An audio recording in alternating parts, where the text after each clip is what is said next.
8 specialists, 53 days. Not one of them could tell Wesley Harrington why his son was dying. The marble floors of Harrington Manor gleamed under the November afternoon sun, polished to perfection by staff who moved through the estate like ghosts.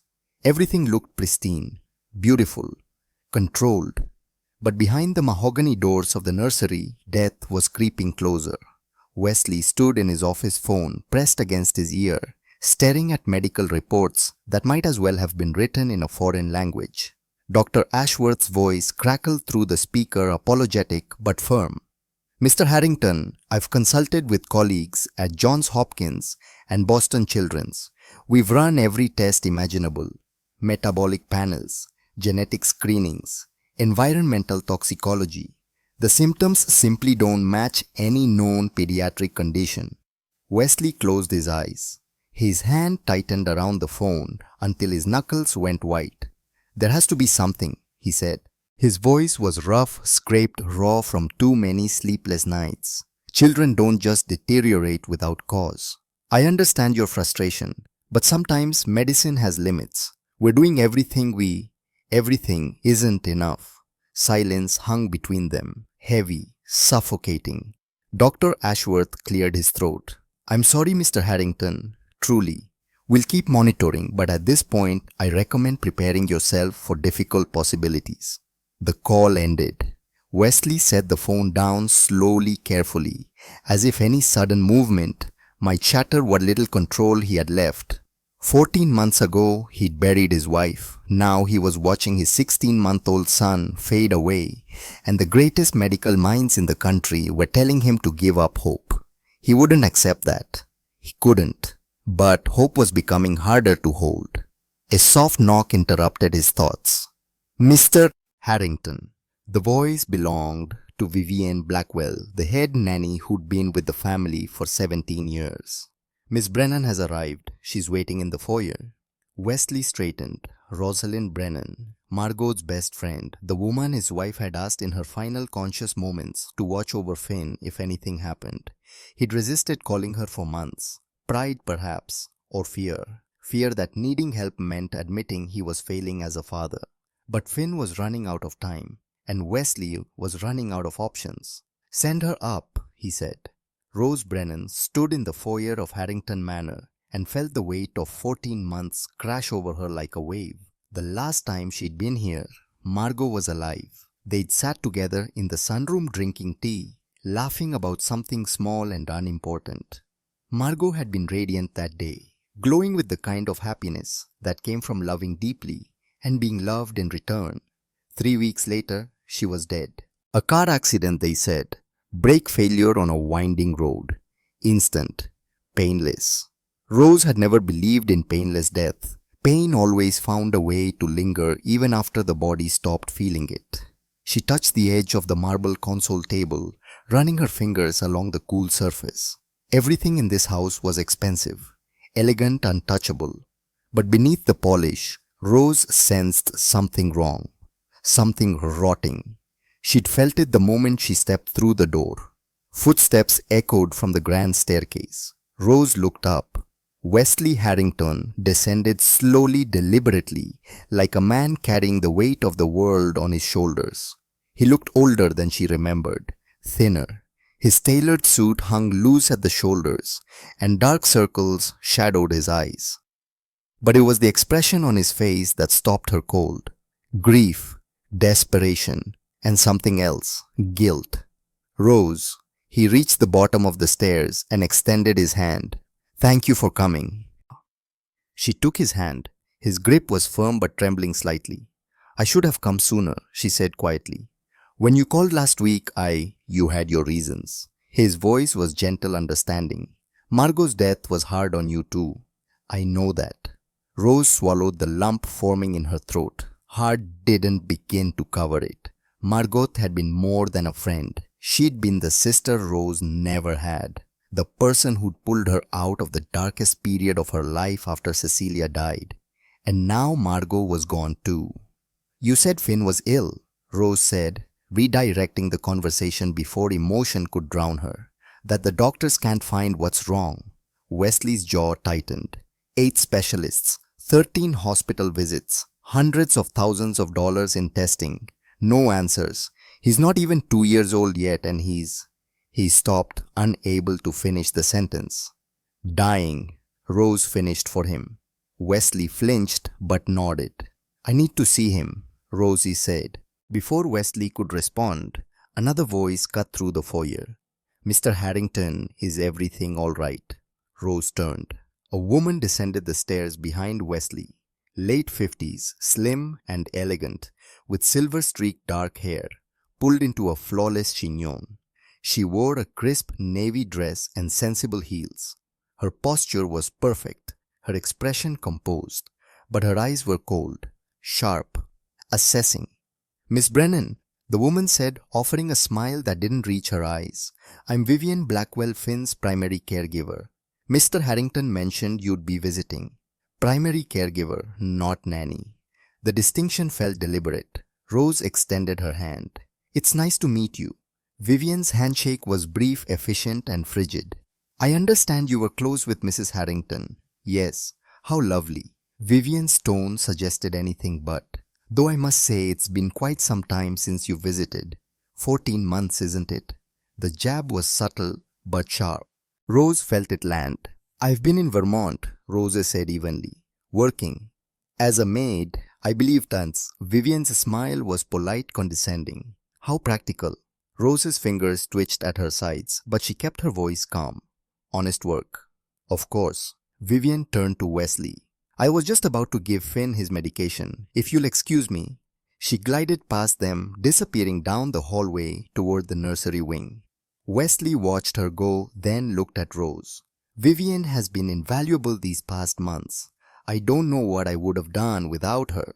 Rose said nothing, but in her chest, a small, insistent alarm began to ring. The nursery door was painted soft blue, with Finn's name spelled out in wooden letters above the frame. Cheerful, innocent, a lie. Rose stepped inside and stopped breathing. The room was beautiful.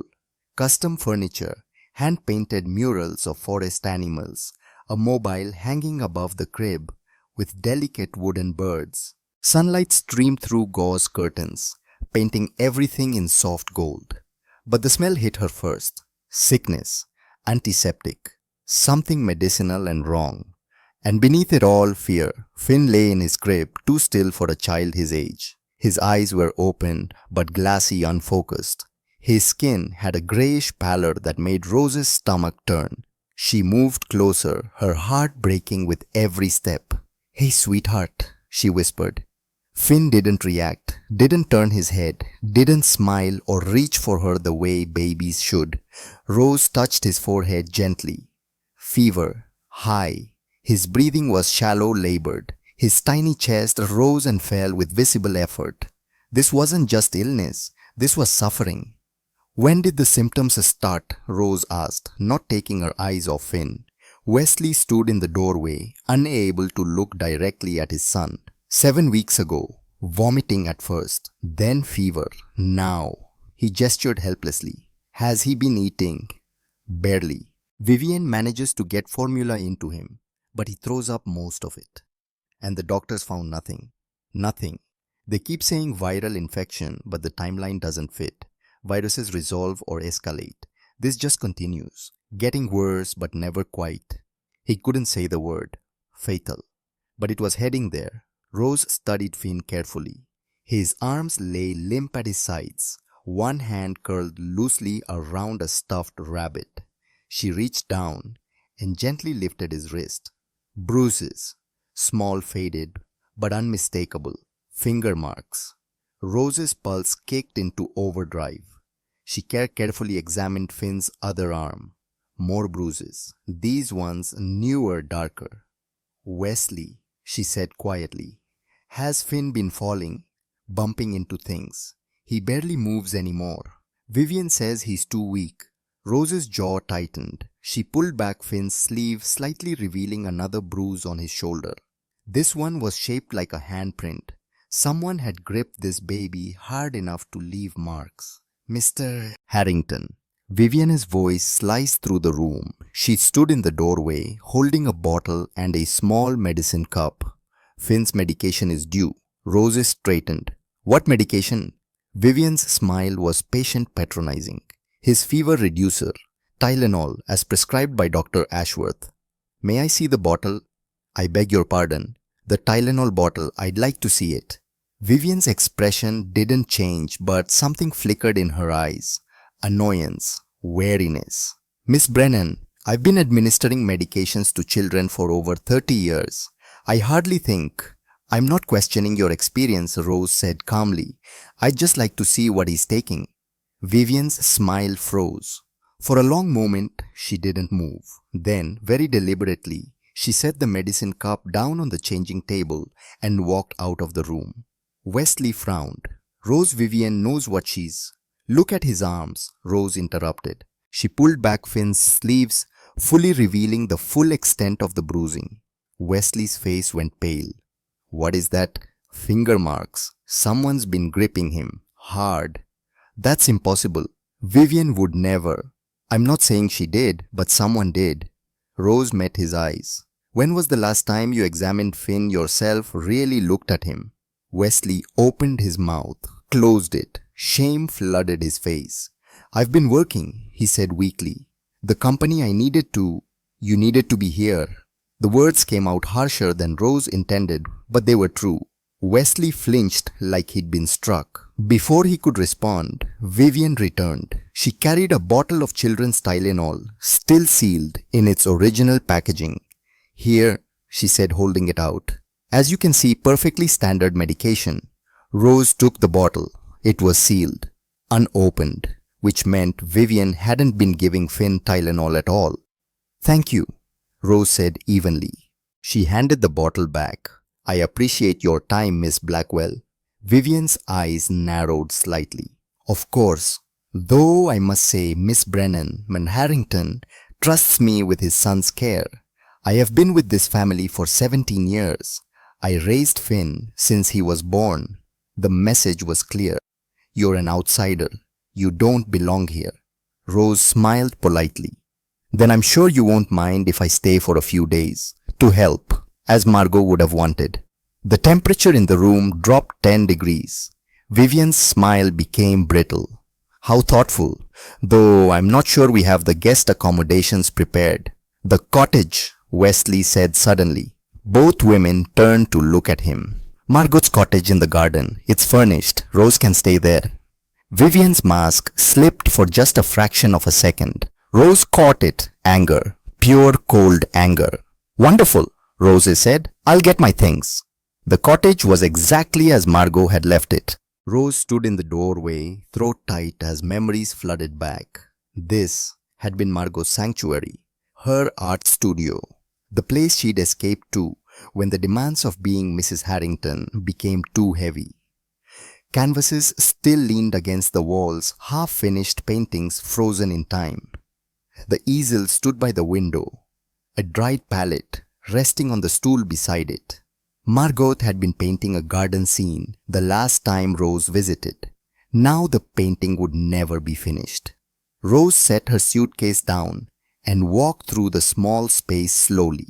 One bedroom, a kitchenette, a bathroom with Margot's favorite lavender soap still sitting by the sink. Everything smelled like her. Rose pressed her hand against the wall and let herself cry for exactly 2 minutes. Then she wiped her face, straightened her spine and got to work. She pulled out her phone and opened a blank note. At the top, she typed Finn. Observation log. Beneath it, she began writing everything she'd noticed. Day 1, November 15th. Symptoms. Fever est. 102, 103 degrees. Lethargy. Shallow breathing. Poor color. Bruising. Multiple marks on both arms. One handprint, a shape mark on shoulder. Medication. Vivian. Claims to be giving Tylenol. Bottle presented was sealed, unused. Red flag. Why lie about medication? Rose stared at the last line. Vivian had lied. The question was, why? And what else was she lying about? Outside, the November wind rattled the windows. Rose glanced at the clock. 9:30 p.m. The main house was dark except for a few lit windows on the second floor. The nursery was on the second floor. Rose grabbed her jacket and slipped out of the cottage. The manor was silent. Rose moved through the dark hallways like a shadow, careful to avoid the boards that creaked the corners where motion sensors might catch her. She'd grown up in a house like this. Different estate, different family, but the same rules. Staff were invisible, seen but never noticed. She knew how to move unseen. The nursery door was closed but not locked.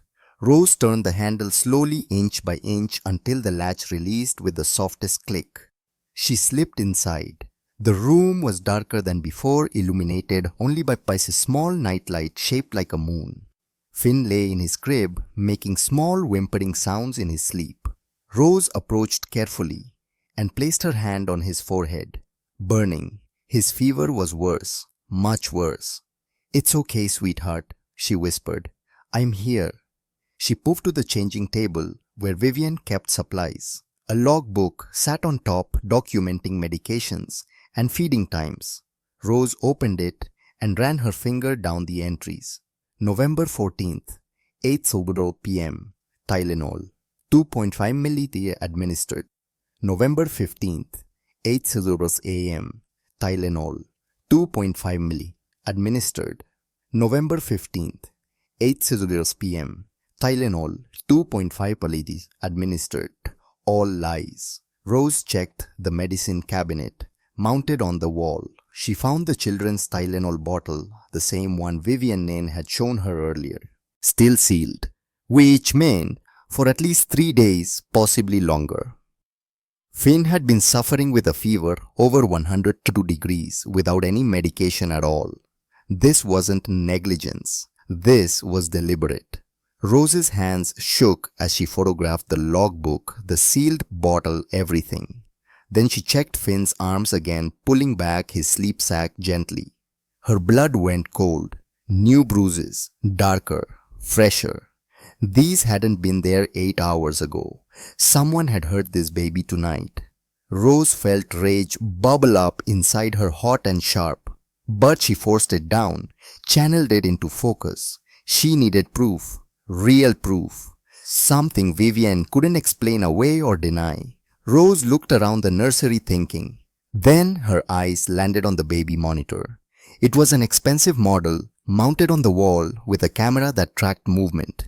But Wesley had mentioned the feed went to a tablet that Vivian kept. Rose pulled out her phone and opened the settings for her old baby monitor, the one she'd used when she worked as a nanny in Vermont. It was sitting in her suitcase, unused.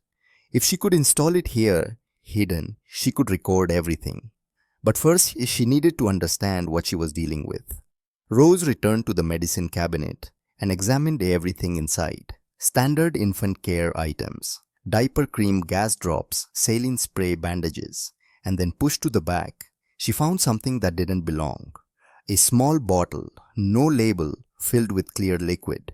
Rose picked it up carefully and held it to the light. Not water. The liquid was slightly viscous, like syrup. She opened the cap and sniffed. Odorless. Her mind raced. What would be clear, odorless, and hidden in a baby's medicine cabinet? Nothing good. Rose took a photo of the bottle, then carefully placed it back exactly where she'd found it. She was about to leave when Finn made a sound. Not a cry. Worse. A wet, choking gurgle. Rose rushed to the crib. Finn was convulsing his body, rigid foam gathering at the corners of his mouth.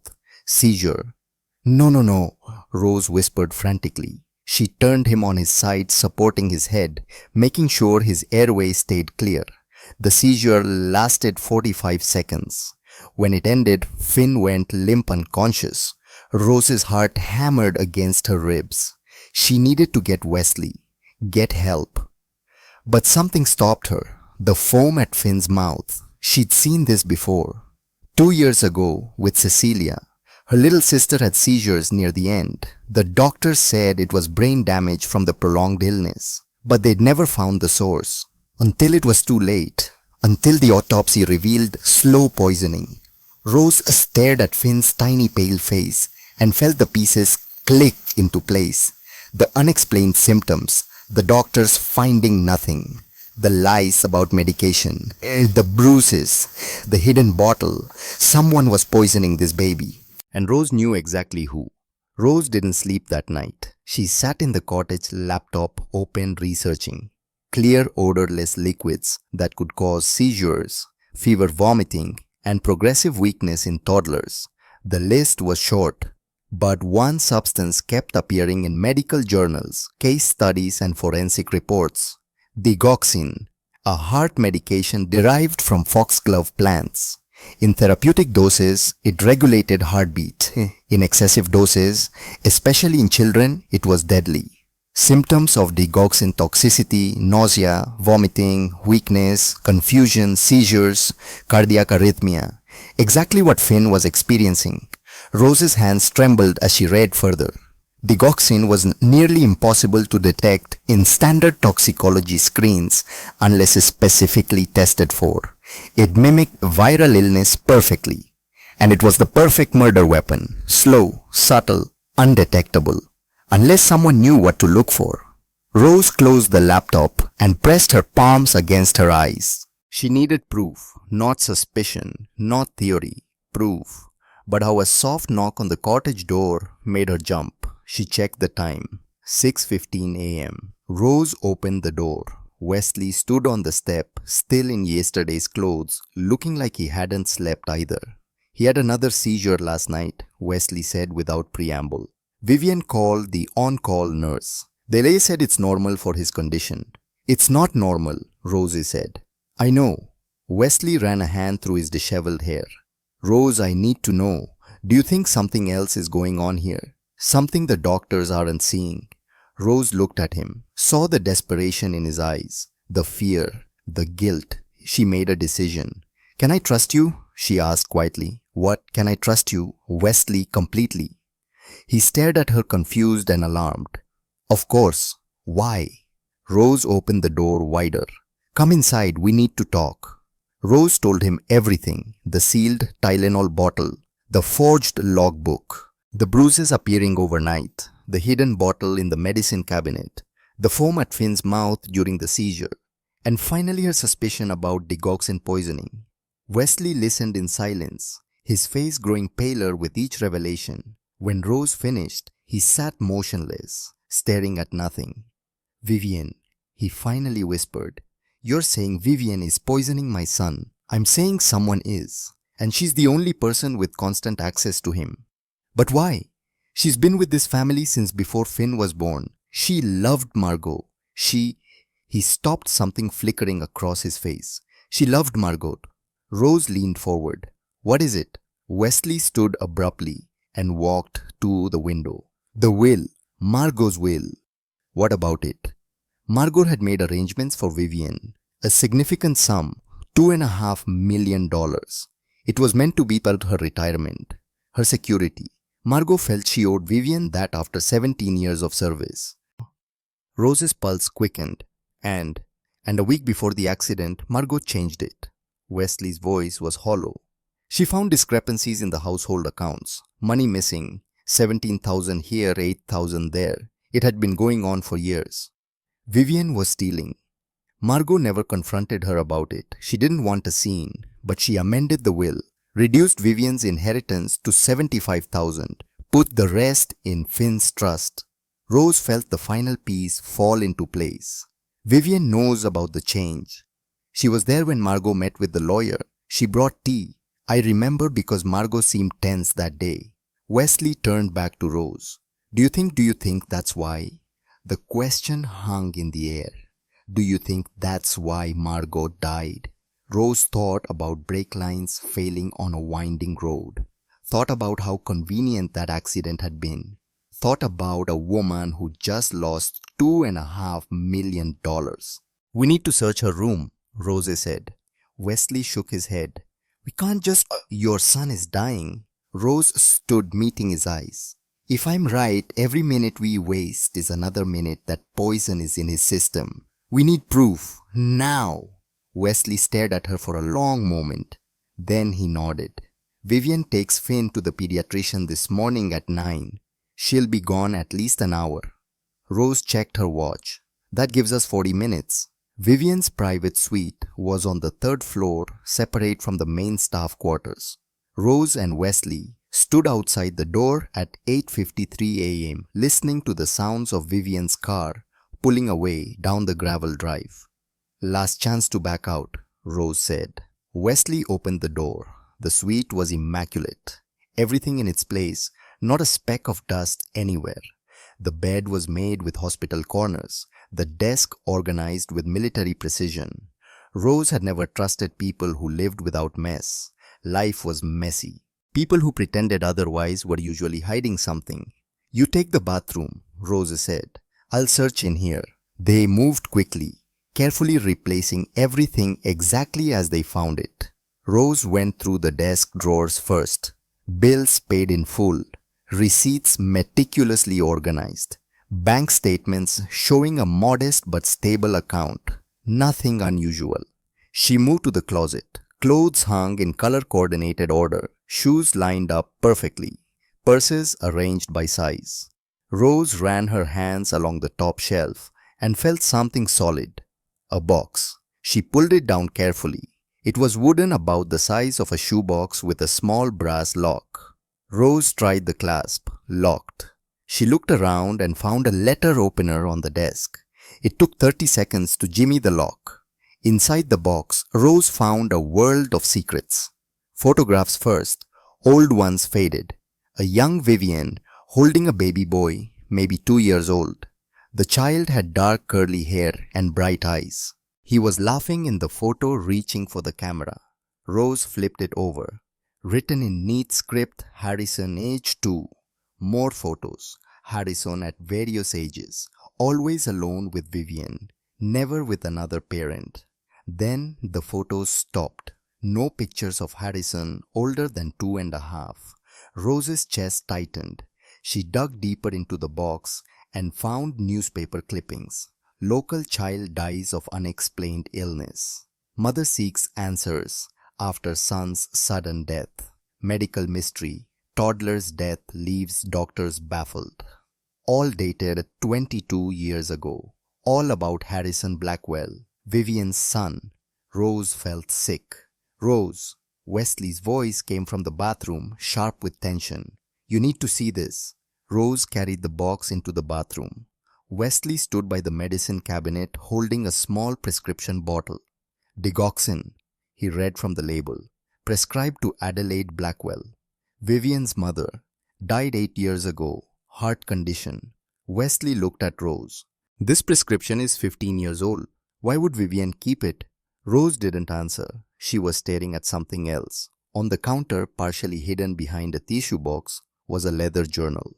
Rose picked it up with shaking hands and opened to the first page. "They took everything from me. My son, my life, my future. Rich people always take. They never pay. But I will make them pay. I will take what they love most. Just like they took Harrison." Rose flipped through the pages, her horror growing with each entry. Day 1 started treatment. Small dose in morning bottle. He won't suspect. Day 8 symptoms beginning. Vomiting, fever. Dr. Ashworth called. Running tests. Day 14 increased dosage. Physical discipline also necessary. The boy cries too much. Margot would be horrified. Perfect. Day 21 Wesley is breaking. Good. He needs to feel what I felt. Watching helplessly. Begging doctors. Finding nothing. Day 35. Soon it will be over. The boy will die. They'll never find the cause. Just like Harrison. Just like my son. And Wesley Harrington will spend the rest of his life wondering what he did wrong. The journal ended 3 days ago. Rose's hands shook so violently, she nearly dropped it. "Oh my God," Wesley breathed. "She's been doing this for weeks. She's been killing him slowly, right in front of me." "We need to call the police," Rose said. "Right now. And we need to get Finn to a hospital immediately. They need to test for digoxin and start treatment before." A sound made them both freeze. A car door slamming.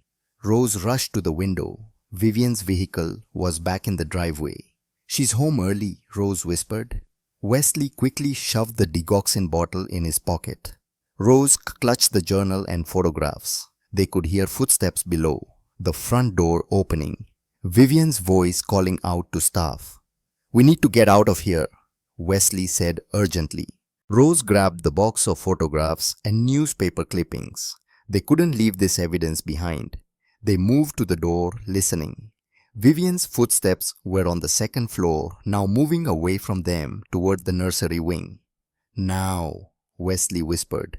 They slipped out of the suite and down the servants' staircase at the back of the house, moving as quickly and quietly as possible. By the time Vivian climbed to the third floor to change her clothes, Rose and Wesley were safely in his study with the door locked. Rose set the journal and box on Wesley's desk, her hands still trembling. "She doesn't know," she said. "She doesn't know we found everything." Wesley stared at the evidence spread before them. "Which means she'll continue. She'll think she's still safe. And we can catch her." Rose pulled out her phone. "But first we call Detective Morris. Now." Detective Harold Morris had known Margot Harrington since she was a child. He'd been a young patrol officer when the Ashby family, Margot's family, had their annual garden parties. He'd worked security details, watched Margot grow from a precocious 10-year-old into a brilliant, kind woman. When Margot died, he'd attended the funeral. When Wesley called that morning, voice shaking, saying he had evidence his son was being poisoned, Morris drove to Harrington Manor immediately. Now he sat in Wesley's study, reading Vivian's journal for the second time. "Jesus Christ," he muttered. "How long has this been going on?" "At least 7 weeks, Rose said. "Probably longer." "And the doctors found nothing." "Digoxin toxicity mimics viral illness perfectly. Unless you're specifically looking for it, it's nearly impossible to detect." Morris closed the journal carefully. "We need to get Finn to a hospital immediately. They'll need to run a specialized toxicology screen and start treatment if the levels are as high as you suspect." "And Vivian?" Wesley asked. "We need more than this."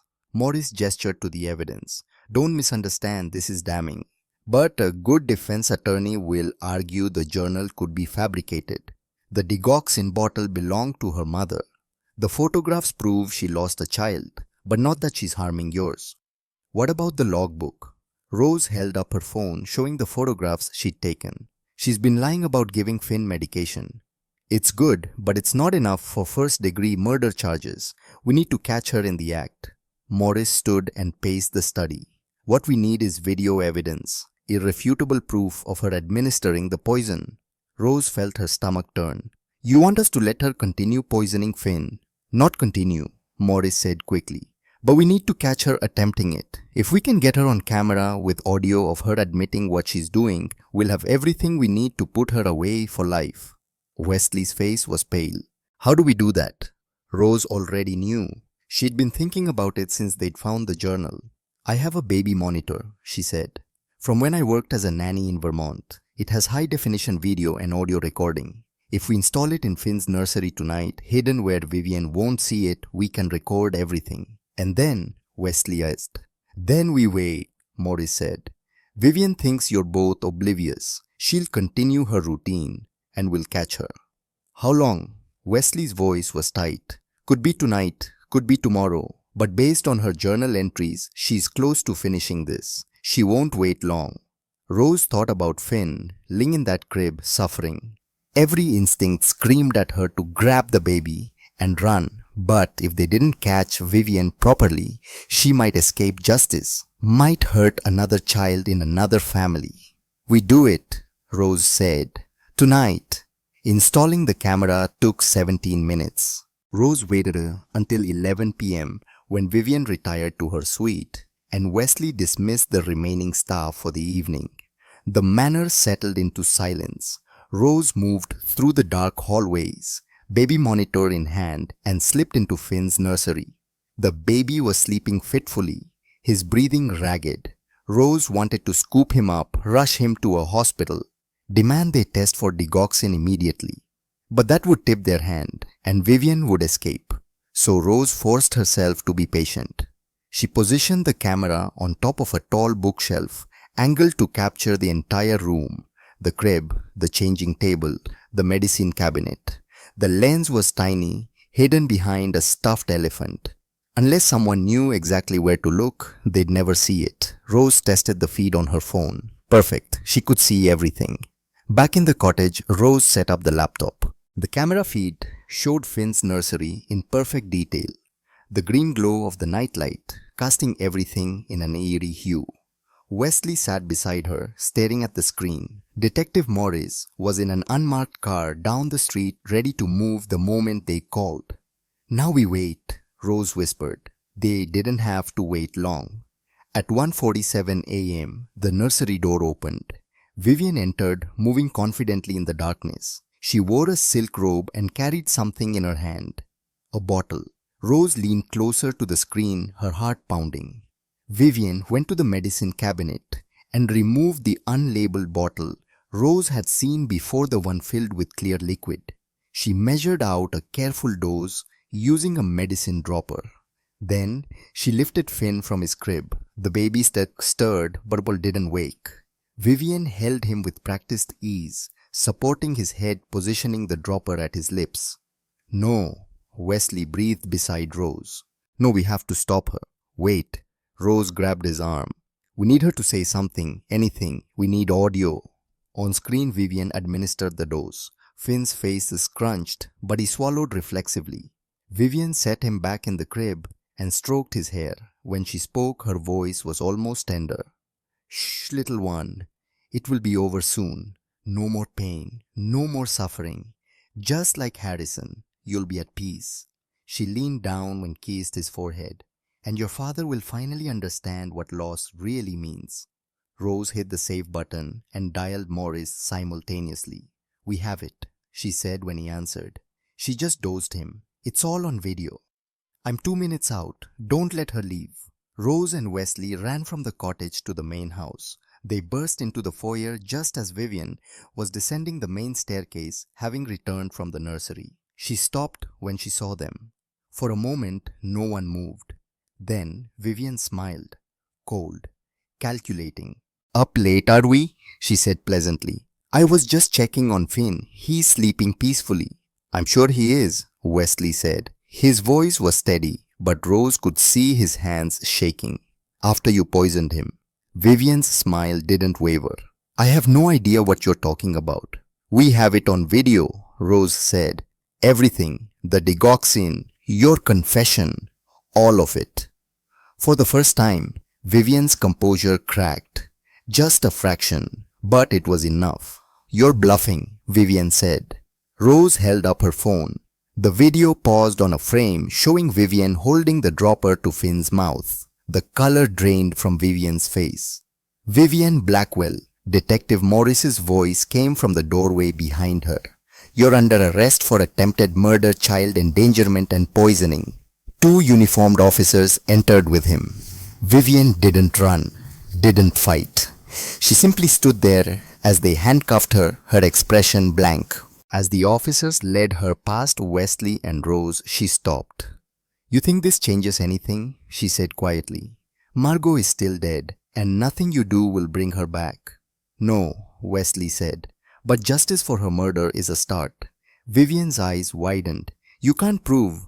"We found your journal," Rose interrupted. "Every word, including the part where you bragged about cutting the brake lines." Vivian's mask shattered completely. Pure hatred flooded her face. "She deserved it," Vivian hissed. "That sanctimonious bitch. 17 years I gave her, 17 years of my life, and she threw me away like garbage over some petty money. She stole my future, so I took hers." The confession hung in the air. "Take her," Morris said. As they led Vivian out, Wesley turned to Rose. "We need to get Finn to the hospital, now." Memorial Hospital's pediatric emergency department was a blur of fluorescent lights and urgent voices. Finn was rushed into an examination room the moment they arrived. Nurses swarmed him, hooking up monitors, drawing blood, starting IVs. Rose and Wesley stood outside the room watching through the glass partition as doctors worked. "Mr. Harrington," A woman in a white coat approached. "I'm Dr. Reeves, the toxicologist on call. Detective Morris briefed me on the situation. We're running a comprehensive panel including cardiac glycosides. Results should be back within the hour." "Will he be okay?" Wesley's voice cracked. Dr. Reeves's expression was carefully neutral. "Digoxin toxicity is serious, especially in children. But if we caught it early enough, and if we can stabilize his heart rhythm, he has a good chance. The next 12 hours will be critical." She disappeared back into the examination room. Rose guided Wesley to a chair in the waiting area. He collapsed into it, his face in his hands. "I didn't see it," he whispered. "My own son was being murdered right in front of me, and I didn't see it. You couldn't have known. I should have known. I'm his father. I should have." He couldn't finish. Rose sat beside him. "Vivian fooled everyone. The doctors, the staff, Margot. She's been planning this for years. You're not responsible for her evil. But I am responsible for my negligence." Wesley looked at her eyes red. "I was so consumed by grief over losing Margot that I forgot Finn needed me. I let Vivian take over because it was easier, because I couldn't face being a parent without Margot there to guide me." "Then don't make the same mistake twice," Rose said gently. "Finn needs you now. Be there. That's all you can do." Before Wesley could respond, Dr. Reeves emerged again. Her expression was grim. "The results are back. Digoxin levels are 4 times the therapeutic range. His potassium is critically elevated. His heart is showing signs of arrhythmia." She paused. "I need to be honest with you, Mr. Harrington. This is one of the worst cases of pediatric poisoning I've ever seen. The fact that he survived this long is remarkable." "What do we do?" Wesley stood steadying himself against the chair. "We've started digoxin-specific antibody therapy. It will bind to the toxin and help eliminate it from his system. We're also correcting his electrolyte imbalances and monitoring his heart continuously. But..." Dr. Reeves hesitated. "The damage may already be extensive. We won't know the full extent until the toxin clears. Can I see him?" "Of course. But please prepare yourself. He's very ill." Wesley followed Dr. Reeves into the room. Rose stayed in the hallway, giving him space. Through the glass, she watched Wesley approach his son's bedside. Finn looked impossibly small in the hospital bed, surrounded by wires and tubes and beeping machines. Wesley reached out and gently touched Finn's hand. And then he broke, shoulders shaking, head bowed, silent sobs racking his body. Rose turned away, giving him privacy for his grief. Her phone buzzed. "Detective Morris, need your statement. Can you come to the station tomorrow morning?" "Rose, yes." "How is she?" "Morris denying everything. Lawyer already arrived. This is going to be complicated." Rose stared at the text. Complicated, because of course it was. Vivian had been right about one thing: she had connections, money, influence. This wasn't over. Not by a long shot. Rose returned to Harrington Manor at dawn. She needed to find something, anything that would cement the case against Vivian. The journal was powerful evidence. The surveillance video was damning. But Rose knew how courts worked. Vivian's lawyer would argue the video was inadmissible, that the journal could have been forged, that Rose and Wesley had manufactured evidence because of grief and desperation. They needed something irrefutable. Rose entered Wesley's study and began searching through filing cabinets, household accounts, insurance policies, legal documents, and then in a folder marked estate planning, she found it. Margot's will, 2 versions. The original, dated 3 years ago, was exactly as Wesley had described. $2.5 million to Vivian Blackwell for 17 years of devoted service. But the amended version, dated 6 days before Margot's death, told a different story. "I, Margot Catherine Harrington, being of sound mind, do hereby revoke all previous provisions regarding Vivian Blackwell. After discovering significant financial improprieties, I can no longer in good conscience provide the previously arranged bequest. Instead, I leave the sum of $75,000 to Miss Blackwell as a severance payment, with the stipulation that she vacate the premises within 30 days of my death." 30 days. Vivian hadn't just lost $2.5 million. She'd lost her home, her position, her entire life. Rose kept reading. Attached to the will was a letter from Margot to her attorney dated the same day. Michael, I know this seems harsh, but I have no choice. The accountant found evidence of systematic theft going back at least 6 years. 17,000 from the household budget in 2017, 8,000 in 2018. The amounts increase each year. When I confronted Vivian about it this morning, she didn't deny it. She simply said she deserved the compensation beyond her salary. I cannot trust someone who steals from my family to care for my son. I have decided not to press charges, but she must go. Please ensure the amended will is filed immediately. Rose's hands shook as she photographed every page. This was the motive. Clear, documented, undeniable. Vivian had lost everything because Margot discovered her theft, and 4 days later, Margot was dead. Rose's phone rang. Wesley.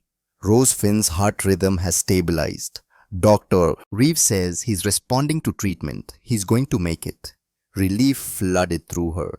Thank God. But there's something else. Something I need to tell you. Wesley's voice was strained. I called our family attorney, explained the situation. He's filing an emergency protective order, but he says Vivian's lawyer is already working on bail. What Hakan, her lawyer is Marcus Brenner. You know that name. Rose felt sick. Everyone in legal circles knew Marcus Brenner. He specialized in representing the wealthy elite. His win rate was legendary because he knew how to manipulate juries, intimidate witnesses, and exploit every technicality. When Rose asked, "Bail hearing is tomorrow afternoon." Brenner's arguing she's not a flight risk, that she has deep ties to the community, that the evidence is circumstantial. We have video of her poisoning Finn. We have video of her giving him medicine. Brenner will argue she believed it was legitimate medication, that she was following a doctor's orders, that any harm was unintentional. That's insane. That's Marcus Brenner. Wesley sighed. Rose, I need you to be prepared. This is going to get ugly. Brenner will attack your credibility, your past, anything he can use to discredit you. I don't care. I care. You've already been through so much. Then we make sure the case is airtight. Rose looked down at the photographs of the will on her phone. And I think I just found exactly what we need. The next 72 hours blurred together. Detective Morris interviewed Rose for 6 hours, taking detailed statements about everything she'd observed. The forensics team processed Vivian's suite, collecting the digoxin bottle, the journal, the photographs, the medication logs. A mechanic examined Margot's wrecked car, which had been stored in a police impound lot, and confirmed the evidence of brake line tampering. And through it all, Finn lay in the hospital, slowly improving, but still critical. Rose barely slept. She sat in the cottage, reviewing evidence, preparing for what was coming. Because Wesley was right, this was going to be a war. On the morning of the third day, Wesley called. Vivian made bail. Rose's stomach dropped. What? Brenner convinced the judge she's not a danger. House arrest with ankle monitor. She's staying at her sister's house across town. That's insane. She tried to murder a child. I know. Wesley sounded exhausted. But there's more. Brenner is pushing for a speedy trial. He wants this in front of a jury within 3 months. Why so fast? Because he knows the longer this drags out, the worse it is for Vivian. But if he can get it to trial quickly, before we have time to build an airtight case, he might be able to create reasonable doubt. Rose closed her eyes. What do we do? We fight back. Wesley's voice hardened. I'm organizing something, a family gathering. The Harrington Foundation Christmas Gala. 2 weeks from now. A party, Wesley, your son is in the hospital. I know, but this isn't about celebration. It's about support. The foundation board, our donors, the community leaders who've known Vivian for years, they all need to hear the truth from us before Brenner spins this into a story about a grieving father making false accusations. Rose understood. You want to control the narrative. I want people to see the evidence before Brenner buries it in legal manipulation. Will you be there? Of course. Good. Because I'm going to need you to speak. Tell them what you saw. Make them understand. Rose's throat tightened. Public speaking terrified her. But Finn was worth facing that fear. I'll do it, she said. The Harrington Manor ballroom was transformed. White lights dripped from the ceiling like frozen rain. Evergreen garlands wrapped around marble columns. Crystal chandeliers threw prismatic light across 200 guests dressed in evening gowns and tuxedos. It looked like a fairy tale. But Rose knew better. This was a battlefield. She stood in the corner of the room wearing a simple black dress that Wesley's sister had lent her watching guests arrive. Board members, donors, society matrons, business partners, and reporters. Wesley had made sure the press was here. Across the room, Detective Morris stood in plain clothes watching, waiting. Rose's phone buzzed. Wesley, everything ready. Rose, yes. You, Wesley, as ready as I'll ever be. The speech was planned for 8 p.m. after dinner when everyone was settled and couldn't easily leave. Rose checked her watch. 7:43. 17 minutes. She moved through the crowd, invisible as always. Staff. Help. Unimportant. She heard snippets of conversation as she passed. Can you believe the accusations? Vivian Blackwell of all people. William Marcus Brenner says it's all fabricated. The girl was jealous, wanted Vivian's position. Poor Wesley. First his wife, now this scandal. The man can't catch a break. Rose kept moving. In the hallway outside the ballroom, she found a quiet corner and pulled out her phone to check the footage one more time. The video was queued up, ready. The photographs of the whale were saved. The medical reports from the hospital were printed and collated. Everything was prepared. Rose just had to hold herself together for 17 more minutes. 12 minutes, 7 minutes. 4. At exactly 8 p.m. the lights dimmed. Wesley stepped onto the small stage at the front of the ballroom. A microphone stand waited for him. The crowd quieted. Rose moved to the side of the room where she could see everyone's faces. Wesley gripped the microphone. When he spoke, his voice was steady but heavy with emotion. Thank you all for coming tonight. I know many of you are here out of concern, curiosity, perhaps even skepticism about recent events. I'm grateful for your presence, regardless of your reasons. He paused, looking out at the crowd. 14 months ago, I lost my wife Margot in what I believed was a tragic accident. 7 weeks ago, I almost lost my son Finn to what I believed was a mysterious illness. Tonight I'm here to tell you that neither of those things was true. Murmurs rippled through the crowd. Both were attempted murder, committed by someone I trusted, someone we all trusted. The murmurs grew louder. Vivian Blackwell has been with my family for 17 years. She raised my son. She comforted me through my grief. And all the while she was planning to destroy us. Someone in the crowd shouted, "That's absurd." Wesley held up a hand. I know how this sounds. I know how difficult it is to believe, but I'm not asking you to take my word for it. I'm going to show you. He gestured to Rose. She stepped onto the stage, legs shaking. Wesley handed her the microphone. 200 pairs of eyes turned to her. Rose took a breath. My name is Rosalind Brennan, she began. I was Margot Harrington's best friend. Before she died, she asked me to watch over Finn if anything happened to her. 3 weeks ago, Wesley called me because Finn was dying and no one could tell him why. She clicked the remote in her hand. Behind her, a large screen flickered to life. The surveillance footage began to play. The ballroom went silent. They watched as Vivian entered the nursery. Watched as she removed the unlabeled bottle from the medicine cabinet, watched as she measured the dose, watched as she lifted Finn and administered the poison, and they heard her voice. Shh, little one, it will be over soon. Just like Harrison, you'll be at peace, and your father will finally understand what loss really means. The video ended. No one moved. Rose's voice was steady now, stronger. Finn Harrington survived because his father came home early and we discovered what was happening in time. But Vivian Blackwell has already succeeded once. Margot's car accident was no accident. The brake lines were cut, and tonight I'm going to show you why. She clicked again. The photographs of the will appeared on screen. The crowd leaned forward reading. Original $2.5 million, amended $75,000, and Margot's letter explaining why. Systematic theft, financial improprieties. I can no longer trust her. Rose let them read. Let the evidence sink in. Vivian Blackwell lost everything when Margot discovered she'd been stealing. So she killed Margot. And then she started killing Finn. Slowly, methodically, using digoxin poisoning that would mimic natural illness. Rose looked out at the crowd. I'm just a maid.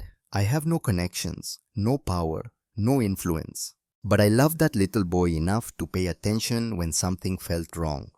And I'm standing here tonight to ask all of you to do the same. Don't look away. Don't make excuses. Don't let money and status blind you to evil. She set the microphone down. The ballroom exploded. Questions, shouts, arguments. Some people believed, some defended Vivienne, some simply didn't know what to think. But they were all talking, and that was exactly what Wesley needed. Rose stepped off the stage, her legs almost giving out. Detective Morris appeared at her elbow. Hell of a speech, he said quietly. Brenner's going to be furious. Good, Rose yeed. They'd thrown the first punch. Now they had to be ready for Vivian to punch back. The punch came faster than expected. Rose was walking back to the cottage through the gardens when she heard footsteps behind her. She turned. A figure stepped out of the shadows. Not Vivian, but someone else. A man in an expensive suit carrying a briefcase. Miss Brennan, Marcus Brenner's. May I have a word? Rose's pulse kicked up. I don't think we should be speaking without Detective Morris present. This isn't an official conversation. Brenner smiled, but it didn't reach his eyes. Just a friendly warning. I don't need warnings from you. You might want to reconsider. Brenner opened his briefcase and pulled out a folder.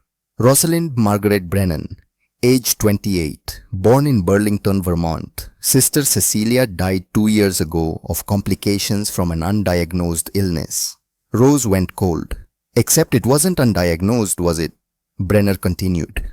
The autopsy revealed arsenic poisoning, slow, deliberate, fatal, and you were the primary caregiver. I was cleared of any involvement. Cleared, yes, but investigated for 6 months. Some people still wonder if the police got it right. Brenner closed the folder.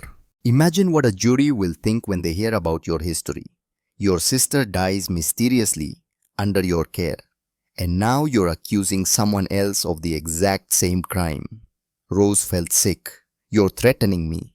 I'm warning you. Drop this crusade. Stop making speeches. Let the courts handle it. Because if you don't, I will bury you. I will make sure every person in that courtroom believes you're projecting your own guilt onto my client. Vivian is guilty. Prove it. Brenner leaned closer. You have circumstantial evidence and a lot of emotion. I have 17 years of impeccable service and a team of experts who will tear apart every piece of your so-called proof. Who do you think the jury will believe? He turned to leave, then paused. One more thing. If my client ends up harmed in any way, if she has an accident, if someone threatens her, if anything happens, I'll make sure you're the first person investigated. Stay away from her, Miss Brennan, for your own good. He walked away, disappearing into the darkness. Rose stood frozen, her hands shaking. She pulled out her phone. Rose, we have a problem. Wesley. What happened, Rose Brenner knows about Cecilia. He's going to use it against me. Wesley, come to the main house. We need to talk now. Rose looked back at the cottage, and for the first time since this began, she felt real fear. Not of Vivian, but of losing Rose sat in Wesley's study, the weight of Marcus Brenner's threat pressing down on her chest like a stone. Across the desk, Wesley studied her with concern. Beside him sat Catherine Morrison, an attorney who specialized in criminal defense. She was in her 60s with steel gray hair and eyes that missed nothing.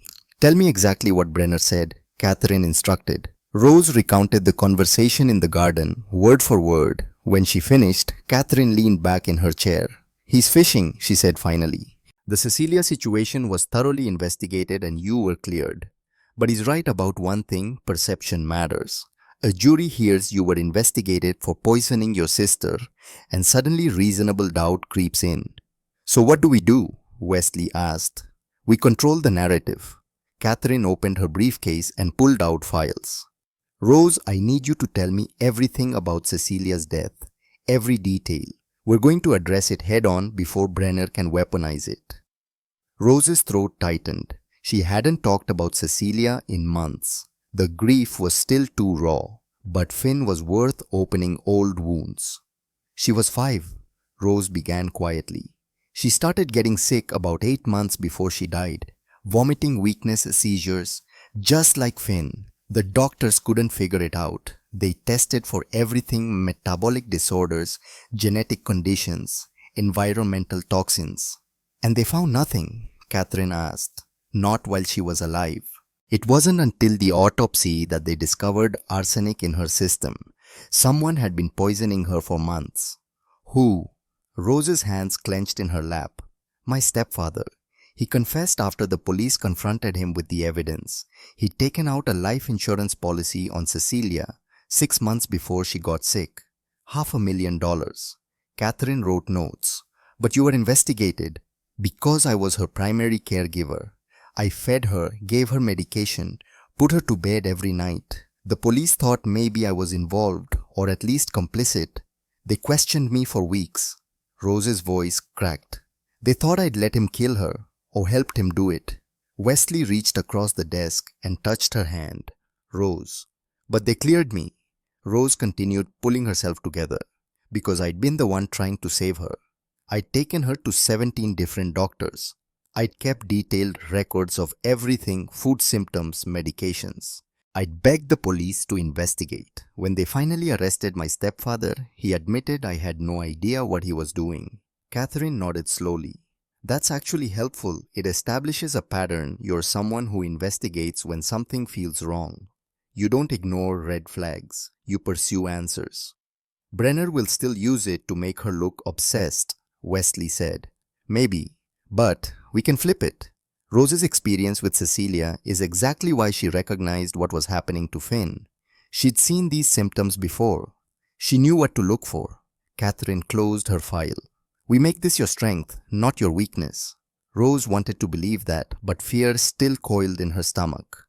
There's something else, she said. Brenner warned me to stay away from Vivian. He implied that if anything happens to her, I'll be blamed. Catherine's expression hardened. That's witness intimidation. Did anyone else hear him say that? No, it was just the two of us. Then it's your word against his. But it tells me something important. They're worried. Vivian is vulnerable right now and Brenner knows it. He's trying to prevent you from finding more evidence. What more evidence could there be? Wesley asked. We have the video, the journal, the digoxin, the will. We have enough to arrest her. We may not have enough to convict her. Catherine stood and walked to the window. Brenner is very good at creating reasonable doubt. He'll argue the video shows Vivian giving Finn medicine, not poison. He'll say she believed it was legitimate medication. He'll claim the journal entries are vague, open to interpretation. He'll suggest Rose planted evidence because of her history. That's insane, Rose said. That's the American justice system. Catherine turned back to them. We need something irrefutable. Something that proves intent beyond any shadow of doubt. Like what? Wesley demanded. Catherine was quiet for a moment. Then she said, like catching her trying to finish what she started. The plan was dangerous. Rose knew that, but it was also their only option. Vivian was under house arrest at her sister's home wearing an ankle monitor, forbidden from leaving except for approved court appearances and medical appointments. But that didn't mean she couldn't still hurt them. She has access to a phone, Catherine explained 3 days later, standing in Wesley's study with Detective Morris. She can communicate with people, hire people, destroy evidence remotely. What kind of evidence? Rose asked. The mechanic who examined Margot's car, Detective Morris said. His name is Robert Dalton. He's prepared to testify about the brake line tampering.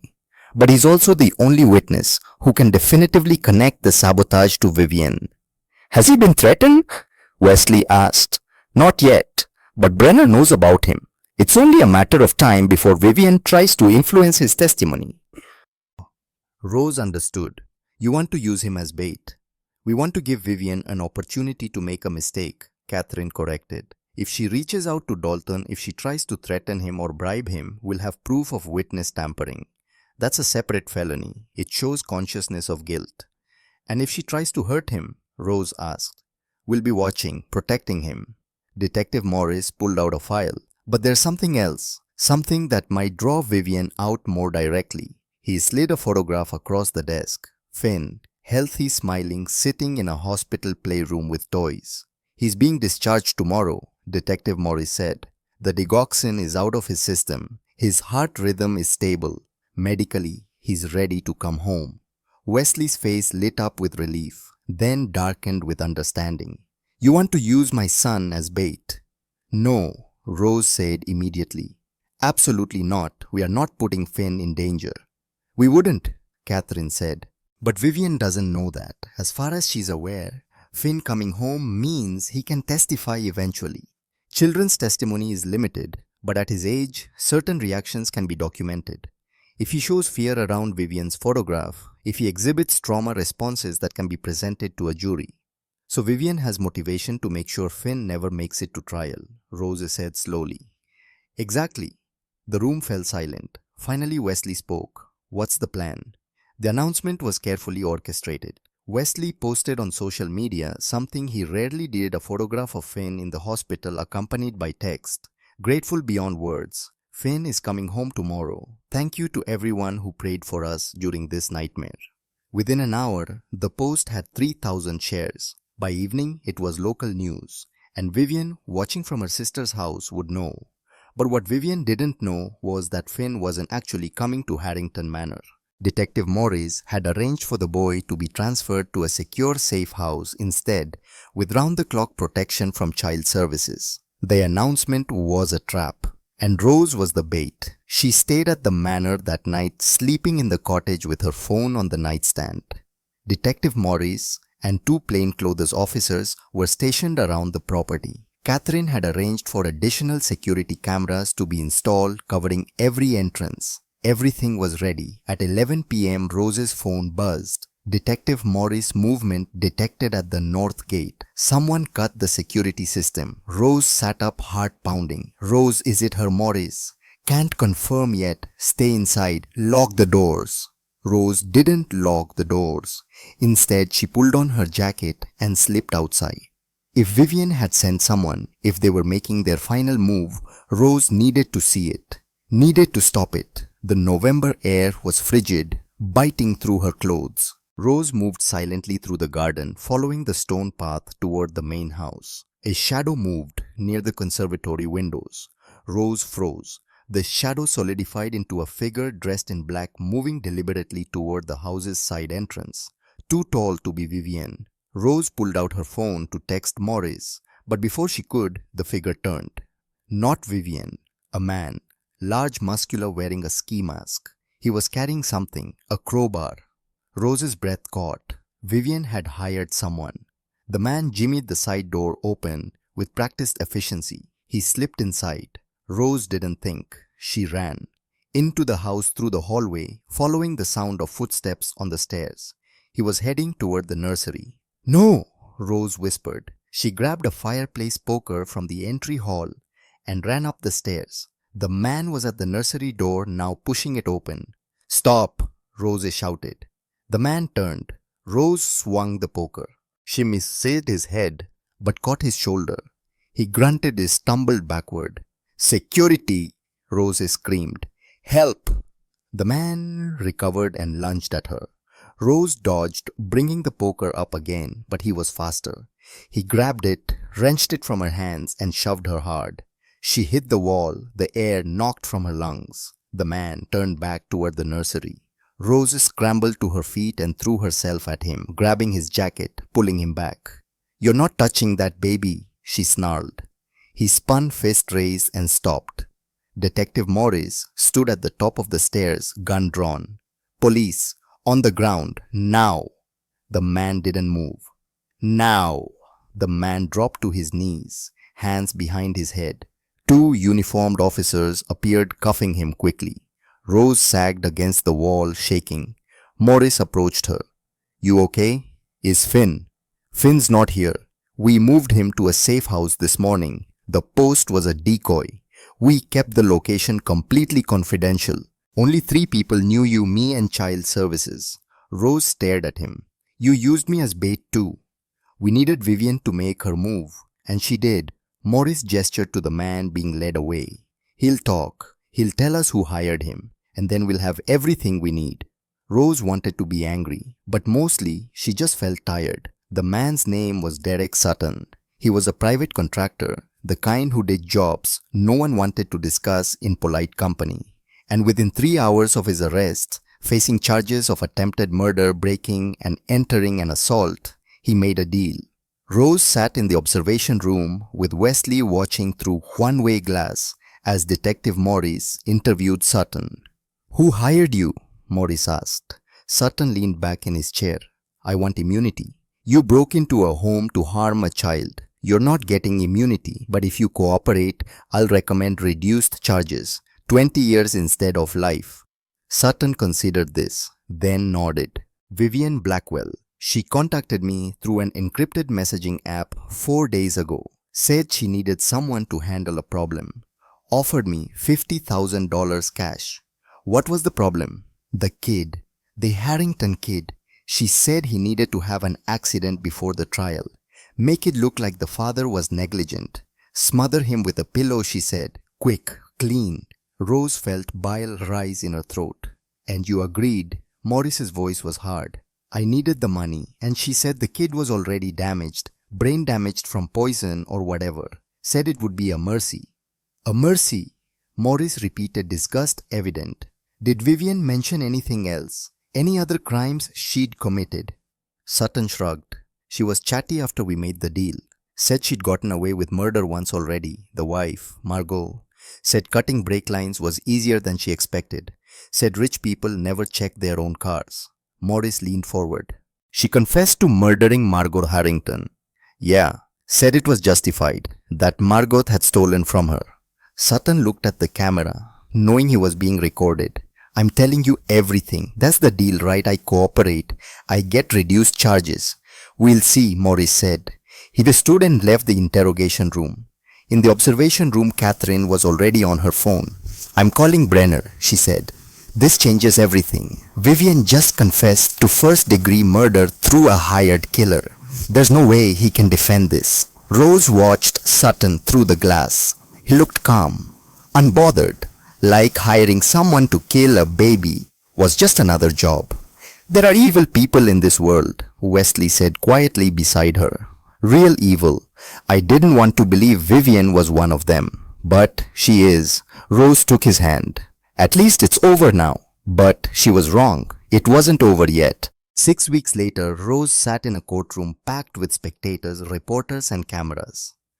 The trial of Vivian Blackwell had become a media sensation. Society nanny turned murderer. Wealthy family torn apart. A heroic maid who saved a child. The story had everything. Rose hated every second of it.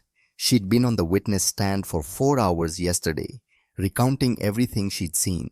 Brenner had cross-examined her mercilessly, bringing up Cecilia's death, implying obsession, suggesting fabrication. But Catherine had prepared her well. Rose had stayed calm, factual, unshakable.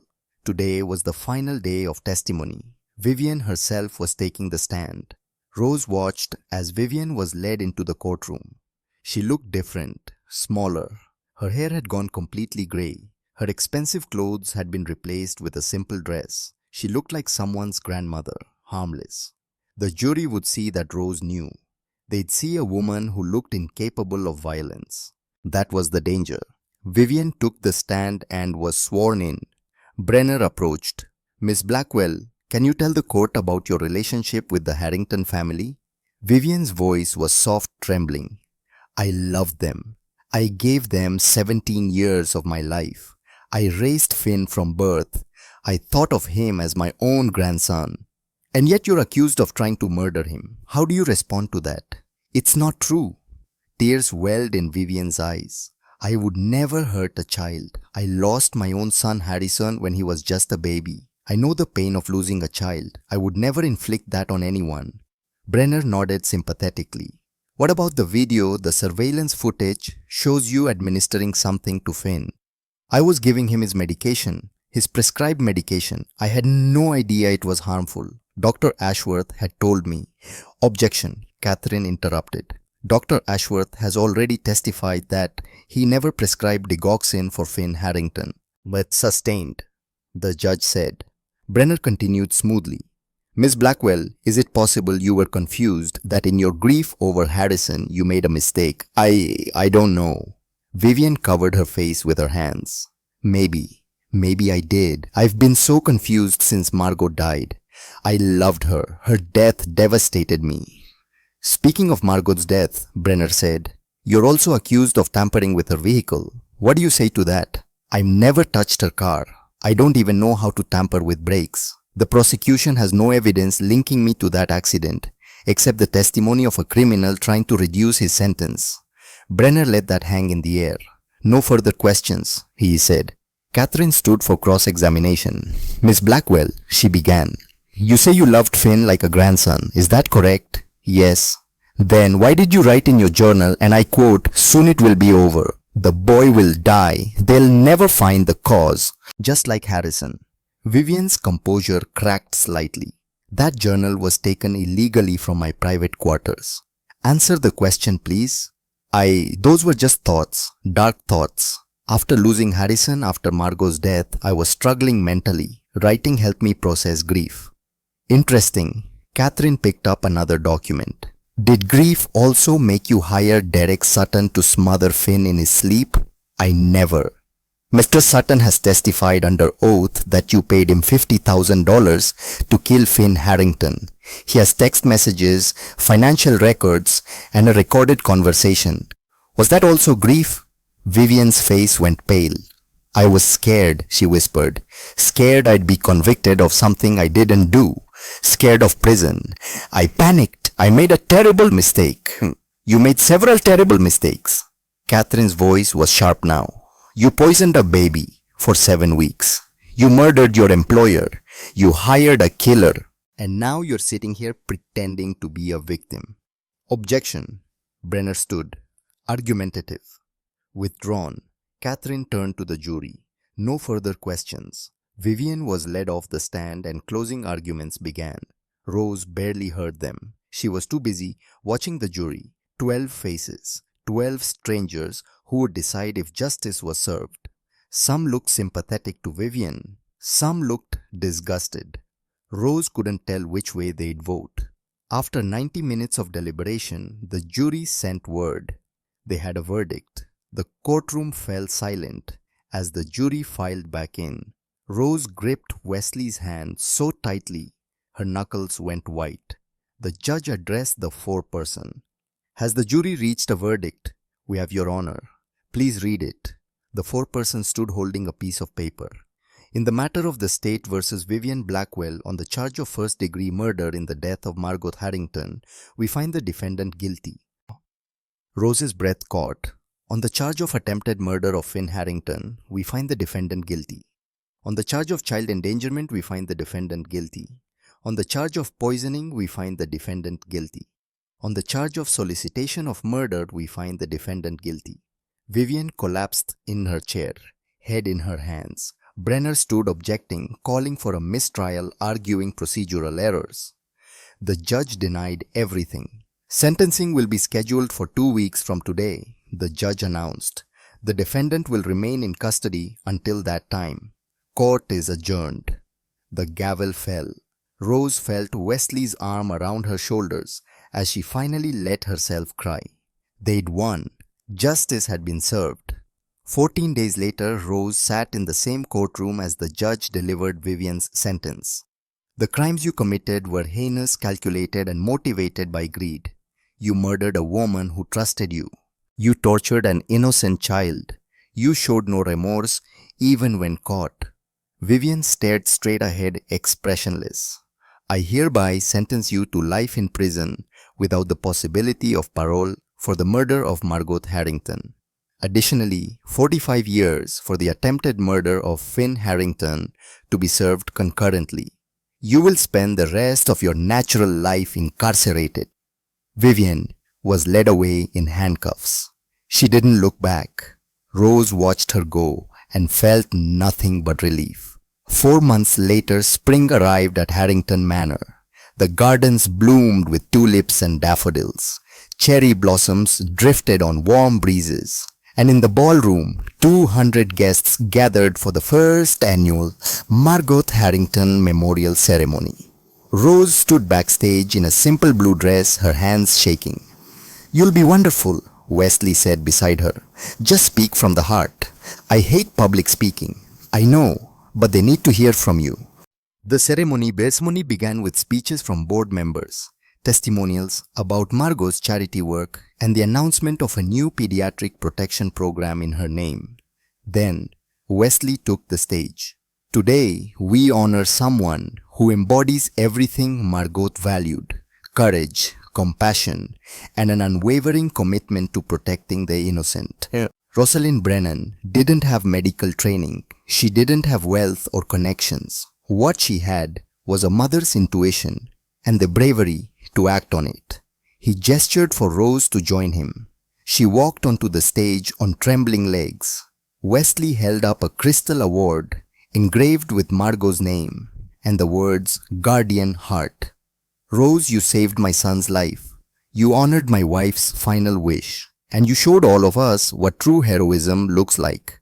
On behalf of the Harrington Foundation, it is my honor to present you with the first Guardian Heart Award." He handed her the award. The room erupted in applause.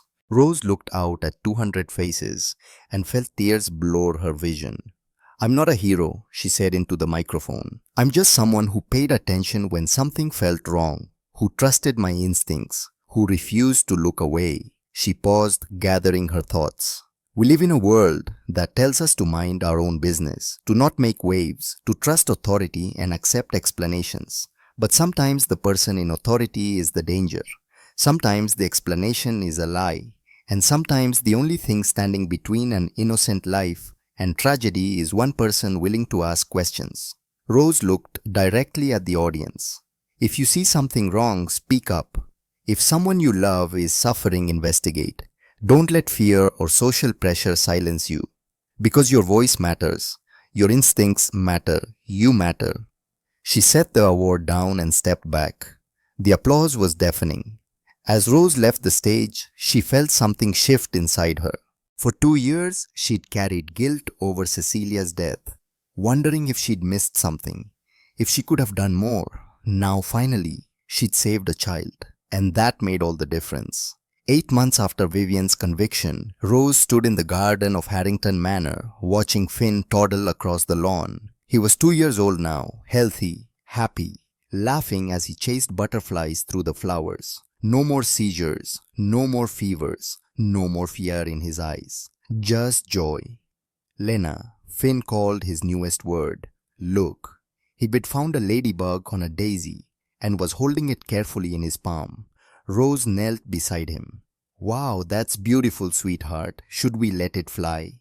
Finn nodded solemnly and opened his hand. The ladybug crawled to his fingertip, spread its wings, and disappeared into the sky. Finn clapped with delight. Rose heard footsteps behind her and turned. Wesley approached, carrying a small cake with 2 candles.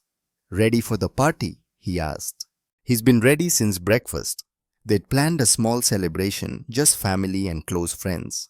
Nothing elaborate. Finn was too young for elaborate, but Sarah Wesley's sister had arrived yesterday, and Margot's mother would be here soon, and a few of Finn's little friends from the park. It was perfect. As they walked toward the house, Finn between them, each holding one of his hands, Rose felt something she hadn't felt in years. Peace. "I got the letter from the nursing board," she said. "I passed the examination. I'm officially a registered nurse." Wesley smiled. Margot would be so proud. "I hope so." They reached the patio, where a small table was set up with presents and decorations.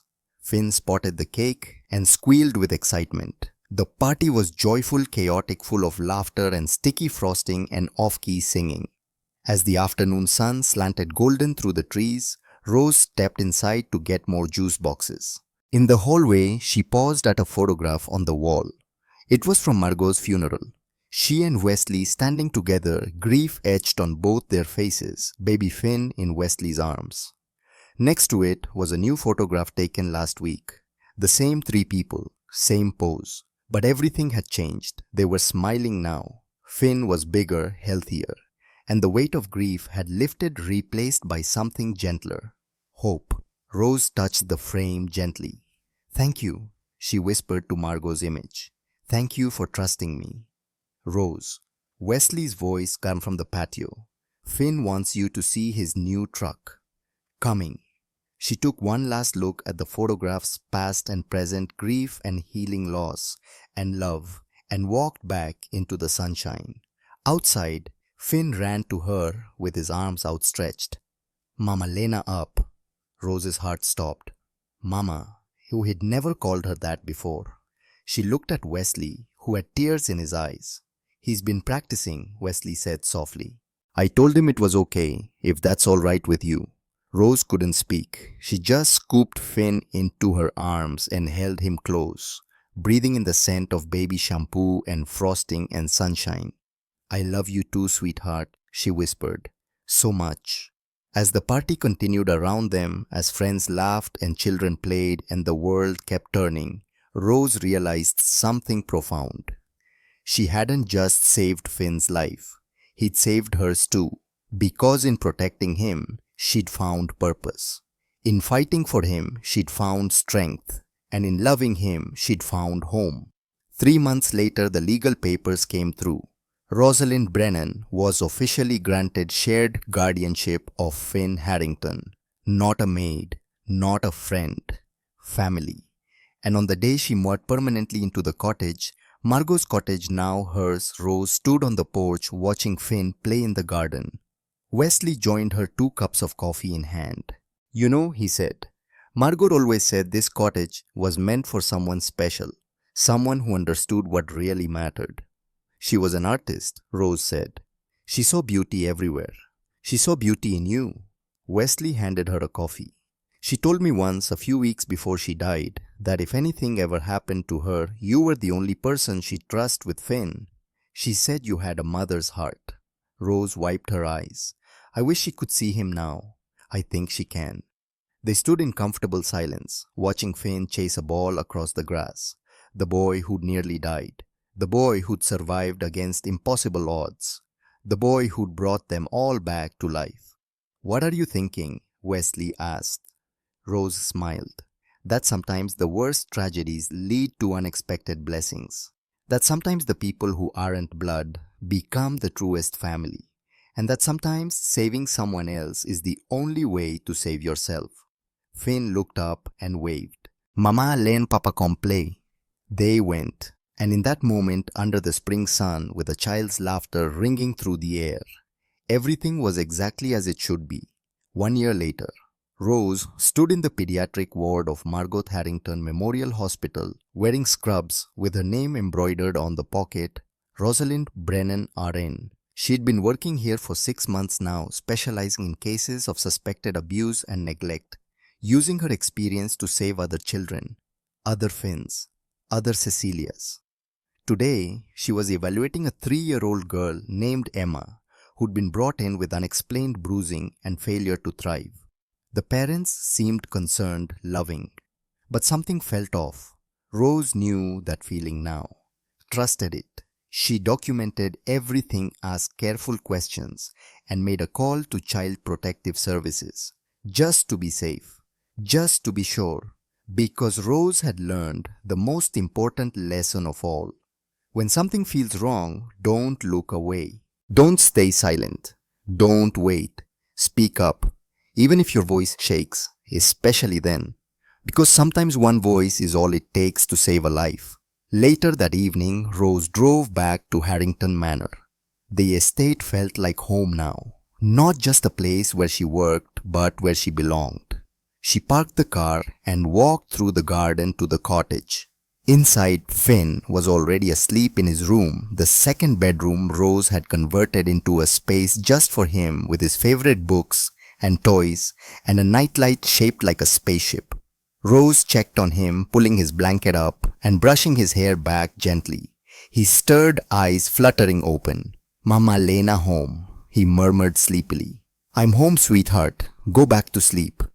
"Love you. I love you too." He was asleep again before she left the room. Rose made herself tea and sat on the porch watching the stars emerge one by one in the darkening sky. Her phone buzzed with a text from Wesley. "Finn with you."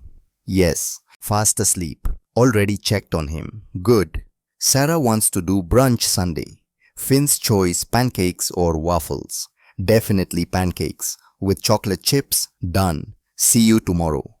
Rose smiled and set the phone down. This was her life now. Not perfect, but whole. Not without scars, but healing.